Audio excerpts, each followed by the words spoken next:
Welcome to Ubuntu Sports Podcast. This is the match reaction for Arsenal versus Coventry. It was Arsenal 3 and Coventry 0. 3 points, 3 goals, and just top of the table. Just a quick disclaimer, by the way. We weren't planning to wear the same shirt today. It was just by coincidence. Then we decided to shoot today, and as I rocked up, my man's here is rocking his. Why do you have to apologize for our Twinsy vibe, bro? Yeah, it's fine. It's cool. Anyway. So what did you think of the game, Max? I loved it. Well, look, let's talk about it in terms of positive and negatives. Yeah. Okay. There were a lot more positives, I'd say, okay? Okay. One, a big positive was we looked very fluid, man. Yeah. I thought we looked very, very fluid. I saw a lot of, we were moving the ball pretty quickly. Okay. There was a lot of one touch play, you know. I also like the fact that we looked very balanced. Like our right and left were equally impactful. You know, we've always had that thing where we've always leaned too hard on the right. Yeah. Saka side, you know. Although they were attacking mainly from the right yesterday. They were. But the goals, when they did come, and there were like a few good moments from the left. You know what I mean? But the goals also kind of came from came from the left. Well, the left created the play, but the right was doing all the finishing, basically. Yeah, basically. So the fact that they were being created from the left is a refreshing change. Yeah. So, and also we created a lot, dude, from open play. Yeah. You know, so that's something that I wonder what they're going to say now, bro, because that set piece ole. And just a quick one as well. As we're shooting this video right now, United are down 2-0 to Hull City. And you know, we had United as one of the favorites. As one of the favorites to challenge us. Yeah. 2-0 down to newly promoted Hull. Yeah. But anyway, look, we'll see how it ends. But as things stand right now, it's still 2-0. But and then, of course, you know, there's been that clip that came out of Ian Wright thinking that they're doing Martinelli wrong by how he's being treated. What do you think of that?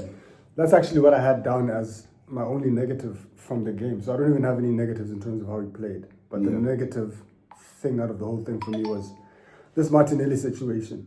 Because we don't know, and by the sound of what Ian Wright was saying, he also doesn't know what is going on. Yeah. I don't think for a guy who's given us, it's been a while now. How many years of service? 7. Yeah. Yeah. You know, that's a long time. Yeah. For us to treat like a guy like this on his way out. Yeah. I don't think it's a good way to do business. Yeah. I think generally our outgoing business is generally also a bit questionable, generally speaking, right? Yeah, I think we're terrible at outgoing business. We're bad. Like I've never seen us do well with outgoing business at all. Yeah, so we don't get the right type of money for players. But and then if you look at we should have offloaded guys like Reece Nelson, Vieira a long time ago, but because people were trying to lowball us, we ended up just sending them out on loans. Loans every season as on loans, you know, because nobody wanted to take them for the right price. We were losing seriously on the money that we spent on getting these guys, you know. But there were 2 guys that we sold. Who was this guy we sold to to Newcastle? Ramsdale. No. We didn't sell Ramsdale to Newcastle. What did we? No, there was and he was playing for them. He went on like an 8 game scoring streak. What's his name, man? Oh, academy kid as well. Joe Willock. Yeah.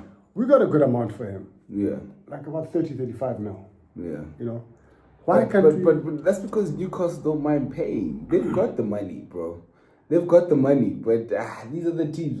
You know, the worst teams, are the Italians and the Spanish. They don't want to pay at all, man. Cheap. And they ain't even coming with the pounds. They coming with the euros. So how do you feel like? How do they pull it off, bro? How do they get everyone to then relent? Because like I mean, Here they just got a Ballon d'Or player for 65 mil. They just got like what's his name?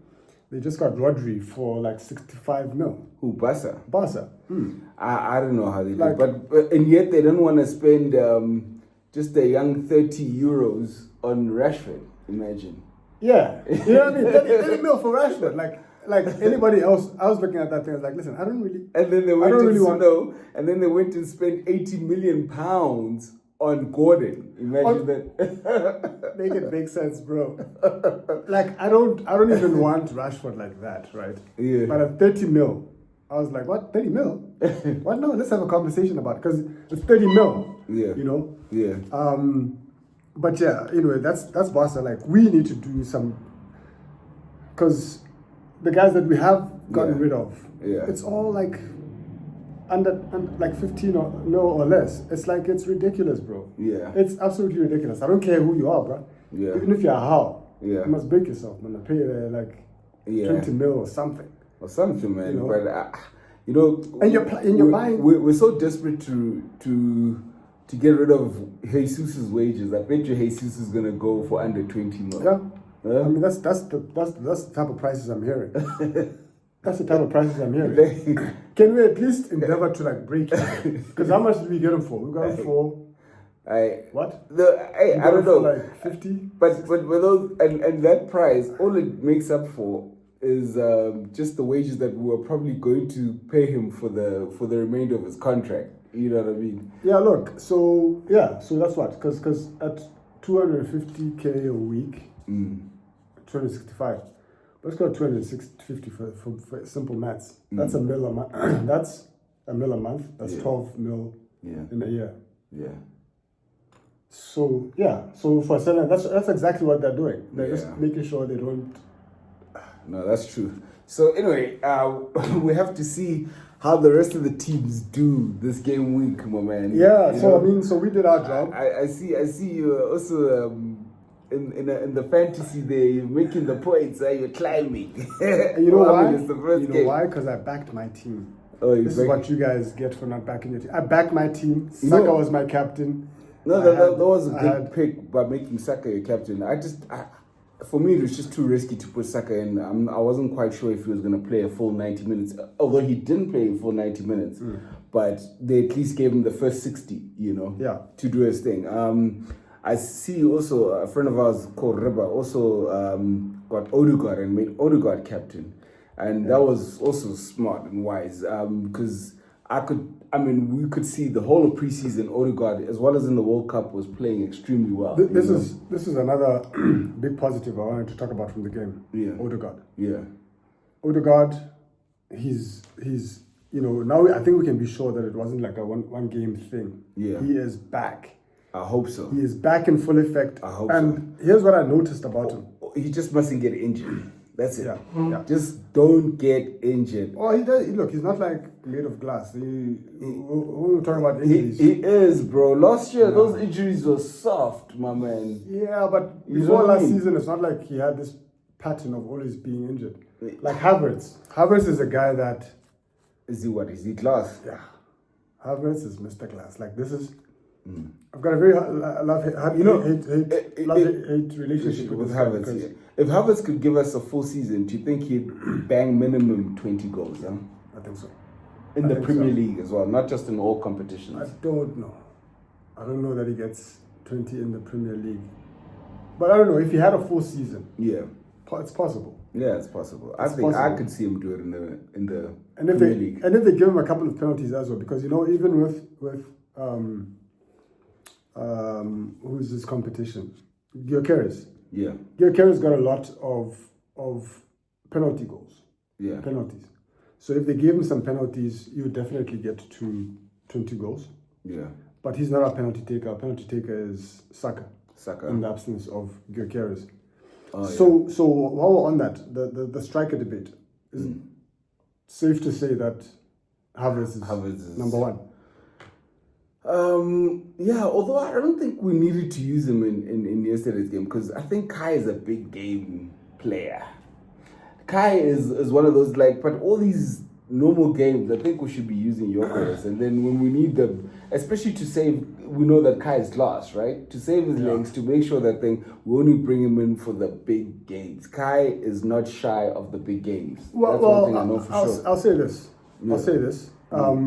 Especially now at the start of the season, right? Yeah. I feel like let's just put our best team out and get as many big wins as we can. Yeah.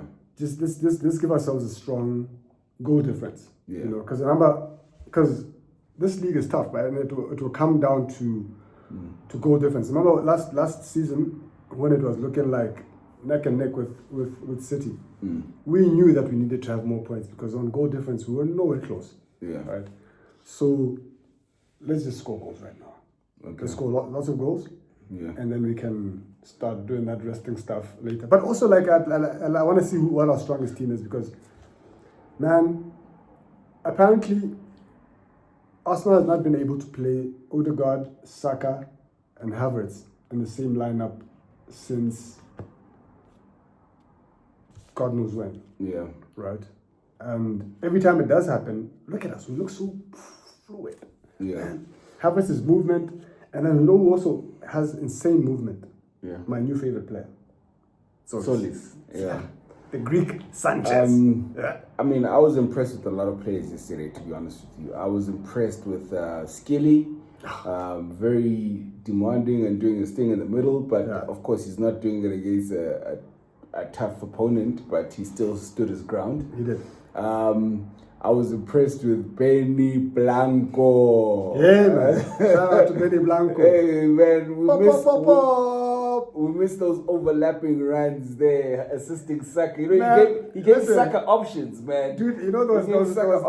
moments when it just gave me like this deep sense of wonderful nostalgia, right? Where Saka was there, and Odegaard would feed the ball into him, and then Benny doing the overlap. Yeah, I was like, there's that old triangle that I love.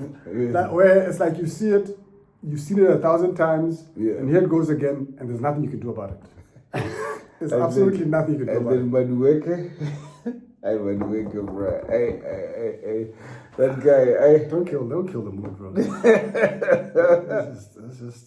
let's just focus on the positives, man. Yeah. Here's another positive, and I hope this can be a theme of how we play this season. Win the game early. Yeah. Win the game. Yeah. As we were saying before, we were interrupted by the elements. So one thing I liked about this game was the fact that we got the goals early. And I'm hoping this can be like a theme. It reminded me of the Invincible days. This is what we used to do, bro. Games would be wrapped up in 15, 20 minutes. Yeah. 3 goals, whatever.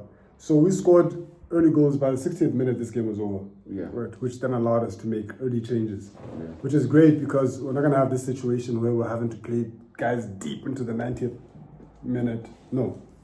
Yesterday we were able to take off Rice early. We were able to take off Saka early. Yeah. And a whole bunch of other guys. So if we can just do this for the rest of the season, where we just come out the blocks flying, get the game secured early where possible, and then rest guys. It would keep the team fresh. Yeah. And from a fan perspective, wasn't it nice to win that way, bro? Early goals, it's like a festival and type feel. Yeah, of course. Whereas last season. No, but it was last season at the end of the season. Towards the end, like after Jan, that's when we really played that nervous football and just started playing that.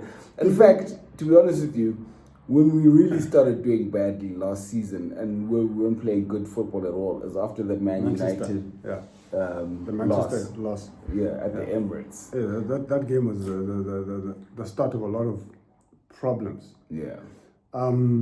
But yeah, so I hope we can do what we did yesterday a lot going forward. Yeah. You know. What else?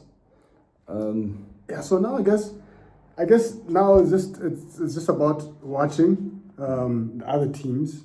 Yeah. And we'll have to see how they do. See how they do. See who's looking like if anybody sounds like, looks like a threat. Anyway, Spurs are playing at 6:30 today against Brentford. Let's see how they do. I'm quite eager to see them play. I'm not gonna lie. But look, they haven't gotten Savinho and Mamouche yet, but it looks like they're really on for those two. But we'll see how it goes. Without them two, they've already got so many guys so far. I mean, if they get those two players over the line as well, that's just gonna be. Yeah, we need to offload some players. We need to offload Vieira. We need to offload Reece Nelson. We need to offload quite a few players. I can just see that, teams are trying to be smart with us. They want to let these guys leave on a free or something, because... So talking about needing to offload players, where are you with Martinelli? Yeah, You feel like we need to... Sure, let's just get past how they're handling it, how he doesn't know what's happening. No. I wouldn't mind still keeping him. I mean, I believe Martinelli... I've never stopped believing in the kid, I've always thought that, he does have because when he's at his best, when he's really doing well, he's good. He's good, and it's enough to make us do well, Yeah. But the only problem that we've had is that it hasn't been consistent, right? Yeah. But also, one of the main reasons why a lot of our players' performances haven't been consistent over the years is because of the pressure of knowing that you guys need to win this Premier League. Yes. Do you understand? Yes. So with that pressure off, you could find that we could actually see the best of him, like we're seeing with Odegaard. Odegaard, exactly. Because now that pressure's been lifted off these guys' shoulders of you have to. You have to. and listen, something about Martinelli as well. Yeah. I feel like he's a fantastic super sub impact player. Like that's going to be very hard to replace. I feel like when you're tired, and you see this guy come on in the 70th minute or the 75th minute with fresh legs, that must be one of the most frightening sights in world football. No, absolutely. You know what I mean? Absolutely. So I'd keep him as long as he understands. Look, dog, you're not the number one guy anymore. No. But you're still going to be a very important impact player. Of course. Like Ole Gunnar Solskjaer. So Solskjaer made a whole career. I've always said this about Martinelli. We'll see a different player if we actually played him in the middle. And what's annoying is that we should probably be playing him in the middle for the small sort of competitions like your FA Cups and your Carabao Cups. Do you understand? Yeah. Because, man, if there's one goal I'll never forget, which just, it really put a bit of ease to my nerves at the beginning of the season, is that equalizer he scored against City, where he chipped it over Donnarumma. Oh yeah! And now who played him through? Somebody played him a very nice, sexy ball over the top. Yeah. He ran and that was fantastic. So I just want to see more of that sort of Martinelli. Do you know what I mean? Yeah. I want to see more of that Martinelli, and we've seen him do some of these Henry finishes where he just turns his body and places it on the far side. Yeah. So if we can see more of that Martinelli, I'd be very excited. But I'm happy. Top of the table. Yeah. So let's just keep an eye on the other teams and see who our competition is. Because otherwise, I won't stop telling you guys that we'll have this thing wrapped up by January. Absolutely. Please don't forget to like the video and subscribe to the channel. Thank you, gents. See you next week. And who are we playing next week? We're playing Aston Villa. Villa. And Konza might be in the team as well. So see you guys next week.